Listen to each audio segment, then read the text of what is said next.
Society और chit fund company की जानकारी पाने के लिए सब्सक्राइब करें हमारे चैनल को।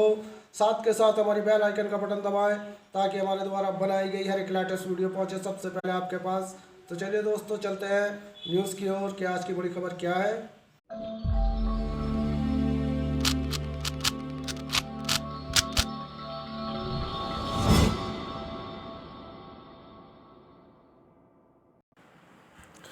दोस्तों, जैसे कि आप जानते हैं कि सेबी द्वारा सहारा की 2 इकाइयों पर प्रतिबंध लगाया गया था और सहारा सुब्रत राय को दोनों इकाइयों का पैसा तुरंत वापस करने के लिए कहा गया था, लेकिन सहारा ने ऐसा नहीं किया और दूसरी अदर स्कीमों में जैसे क्यूसॉप वगैरह में कन्वर्ट कर दिया गया था। इसी सब को लेकर सेबी और सहारा का विवाद के चलते सहारा सुब्रत राय को जेल भी जाना पड़ा था, ये भी आप जानते होंगे। और सेबी ने 22,000 करोड़ रुपया अपने खाते में जमा कराया था, इसलिए कि निवेशकों का पैसा लौटाया जा सके। लेकिन सेबी के पास निवेशकर्ताओं के आवेदन बहुत कम पहुँचे और ना के बराबर पहुँचे। सेबी पोर्टल पर जो इक्का दुक्का आवेदन गए, जिसके फलस्वरूप 22,000 करोड़ रुपये में से केवल 105 करोड़ रुपया ही आवेदनकर्ताओं को वापस किया गया और 20,000 करोड़ रुपया सेबी के पास आज भी पड़ा है। तो दोस्तों, अब सेबी ने जैसे कि आप जानते हैं, सेबी ने प्रेस विज्ञप्ति और अखबारों के माध्यम से यह अफवाह फैलाई थी कि सहारा के बाकी सारे निवेशक फर्जी हैं। तो दोस्तों, सच्चाई को जानने की कोशिश नहीं की। अदालत को भी सेबी ने यही बताया, लेकिन सेबी ने इस बात की जांच सीबीआई से नहीं कराई। दोस्तों, सेबी चाहती तो सीबीआई से जांच करा सकती थी और सच्चाई का पता लगा सकती थी, लेकिन सेबी ने ऐसा नहीं किया, जिस कारण 2013 से लेकर आज तक यानी कि 2021 तक यही नाटक चलता चला आ रहा है। दोस्तों, इसी पूरी प्रक्रिया की हमने सेबी के नए चेयरमैन तक ये बात पहुंचाई और कोरोना की महामारी की दुहाई भी दी गई है कि किस तरह से आज निवेशक और एजेंट मर रहे हैं, जिसके चलते आज इस बीमारी से बचने के लिए निवेशकों के पास पैसा नहीं है और उन्हें पैसे की ज़रूरत है। अतः हमने सेबी से कहा है कि जल्द से जल्द पैसा सेबी दे या सहारा दे, तुरंत सरल प्रक्रिया के तहत उन्हें वापस करा जाए, यानी कि एक सरल प्रक्रिया के द्वारा उन्हें पैसा वापस करा जाए।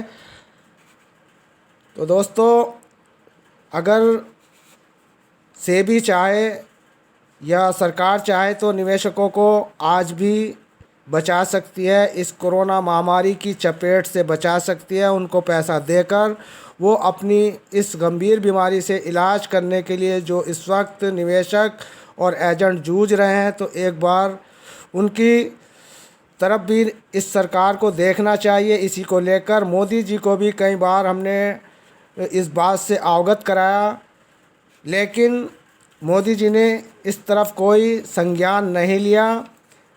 हज़ारों करोड़ों की तादाद से निवेशकों ने अपने ट्वीट उनके पास भेजे, उनके ट्विटर हैंडल पर अपनी समस्याओं को बताया, लेकिन उन्होंने इस बात को संज्ञान में नहीं लिया। निवेशक या एजेंट मरे या बचे, उन्हें इस बात का कोई फ़र्क नहीं पड़ता। इन्हें केवल अपनी राजनीति चमकाने से मतलब है। जय श्री राम। जी हाँ दोस्तों, बस इस नारे को इन्होंने अपना एक एजेंडा बना रखा है और इस एजेंडे के तहत ही ये बस अपनी राजनीति को ही चमकाना चाहते हैं।